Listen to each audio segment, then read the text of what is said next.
युवक तलवार को जोर से ऊपर उछालता है और आसमान से बिजली की तरह तलवार जमीन पर गिरती है। ये देखकर सीनियर सिस्टर पूरी तरह स्तब्ध रह जाती है। इससे भी ज्यादा अजीब तब होता है जब युवक यूं ही तलवार को 100 बार घुमा देता है और अनजाने में 10 मील दूर मौजूद जिक्सियाओ संप्रदाय के एक हत्यारे को मार देता है। लेकिन युवक को लगता है कि उससे किसी निर्दोष की जान चली गई है, इसलिए वह बिना सोचे समझे 100 करोड़ का मुआवजा चेक निकाल देता है। मौके को हाथ से जाने न देने वाली चालाक सीनियर सिस्टर तुरंत कह देती है कि वह यिन यांग से संवाद कर सकती है और चेक को अपनी जेब में डाल लेती है। तभी उन्हें पता चलता है कि याओ शेंग मर चुका है, शाही परिवार पर मृत्यु का साया है और कैंग्यून संप्रदाय पूरी तरह तबाह होने वाला है। सीनियर सिस्टर पूरी तरह टूट जाती है, लेकिन युवक अब भी मानता है कि जिंदा बचने का कोई न कोई रास्ता जरूर होगा। इसी बीच पास खड़ी लड़की बताती है कि असली याओ शेंग वही युवक है और जो मारा गया था वह सिर्फ उसका शिष्य था। इसके बाद सभी लोग शाही परिवार को बचाने निकल पड़ते हैं।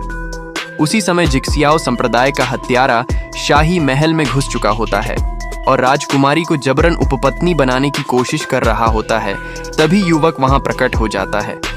युवक और सीनियर सिस्टर सबको समझाते हैं कि अगर याओ शेंग सच में मरना चाहता तो वह शाही परिवार को कभी नहीं बचा पाता। लेकिन हकीकत यह थी कि जहर छह अंगों में फैल चुका था और अब तो देवता भी आ जाए तब भी बचाना मुश्किल था। सीनियर सिस्टर एक बार फिर निराश हो जाती है, क्योंकि न तो वह वहां से भाग सकती है और न ही 300 करोड़ की राशि खर्च कर सकती है। तभी युवक उसे याद दिलाता है कि किस्मत का दरवाजा अभी पूरी तरह बंद नहीं हुआ है। आखिरकार मजबूर होकर सीनियर सिस्टर युवक को कैंग्यून संप्रदाय की चिकित्सा पुस्तक सौंप देती है और उसे संभाल कर रखने को कहती है। साथ ही अपने पिता को फोन करके तुरंत भागने के लिए कहती है। लेकिन उसी क्षण युवक को फिर से बोध होता है। वह अभी अभी सीखी चिकित्सा विद्या से शाही परिवार का इलाज शुरू कर देता है। उसका इलाज देखने वालों को बेहद अजीब लगता है, क्योंकि वह सिर्फ एक मोमबत्ती उठाकर पिघला हुआ मोम मरीज की पीठ पर टपकाने लगता है।